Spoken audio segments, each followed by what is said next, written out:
যোৱা কেইদিনমান আগতে আমাৰ সমাজ মাধ্যমত আৰু লগতে ইলেক্ট্ৰনিক মিডিয়াত মই এটা বিবৃতি পাইছিলোঁ, আমাৰ জন দাস ডাঙৰীয়াই দিছিলে।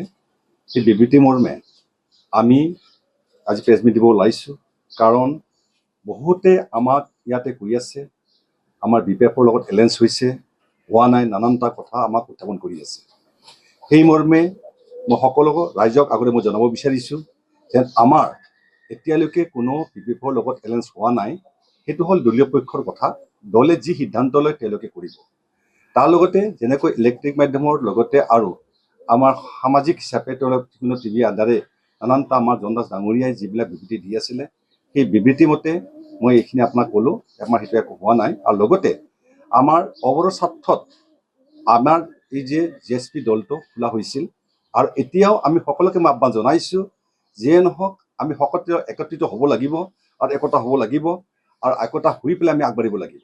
তাকে জন দাস ডাঙৰীয়াক আমি কৈছোঁ, তেখেতে আমাৰ লগত আহক, লগতে আমাৰ যিনেকি আমাৰ দল আছে, অৱৰ দল আছে, সকলোৱে আহি একত্ৰিত হৈ যেন আগন্তুক ইলেকশ্যনৰ কাৰণে আগবঢ়াৰ কাৰণে মই আহ্বান জনাইছোঁ। বৰ্তমানলৈকে আমাৰ BPFৰ লগত কোনো ধৰণৰ এলায়েন্স হোৱা নাই। অনাগত দিনত হয়তো হ'ব পাৰে, সেইটো দলীয়ভাৱে সিদ্ধান্ত ল'ব আমাৰ GSP দলৰ কেন্দ্ৰীয় বিষয়ববীয়াসকলে।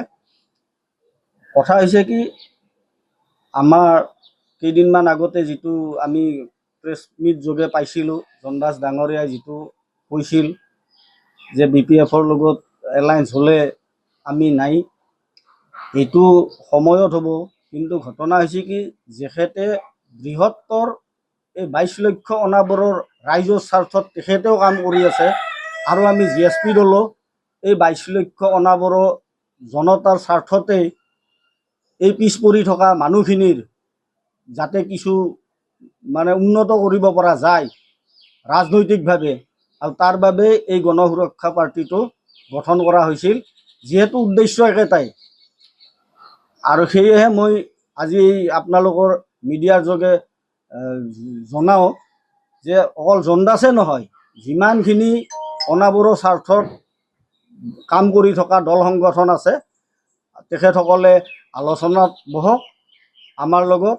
আমাক আহ্বান কৰিলেও আমি সহযোগ কৰিম, আৰু তেখেতসকলকো আমি আহ্বান জনাইছোঁ যে বৃহত্তৰ অনাবৰৰ ৰাইজৰ স্বাৰ্থত আমি কেনেধৰণে BTCত অন্ততঃ কেইজনমান আমি MCLA লৈ হ'লেও আমাৰ যিখিনি অভাৱ অভিযোগ এই তাৰ বিষয়ে যাতে মাত মাতিব পাৰোঁ। আজি প্ৰত্যেকে কৈ থাকে যে আমাৰ জাতি, মাটি, ভাষা অসুৰক্ষিত, কিন্তু আহক একেলগে কাম কৰিলে আমি হয়তো তাৰ কিছু ফলাফল পাম বুলি মই আশাবাদী। সেয়েহে মই অনুৰোধ জনাইছোঁ, আটাইকেইটা দল সংগঠন আহি যিখিনি আমাৰ অনাবৰৰ মূলৰ দল সংগঠন আছে একত্ৰিত হওক, আৰু অনাগত দিনত আমি একেলগে কাম কৰি আমি GSP দলৰ থাকিম তেখেতসকলৰ লগত। অনাগত দিনত আমি ৰাইজৰ স্বাৰ্থতে কাম কৰি যাম বুলি আমি প্ৰতিশ্ৰুতি দিলোঁ।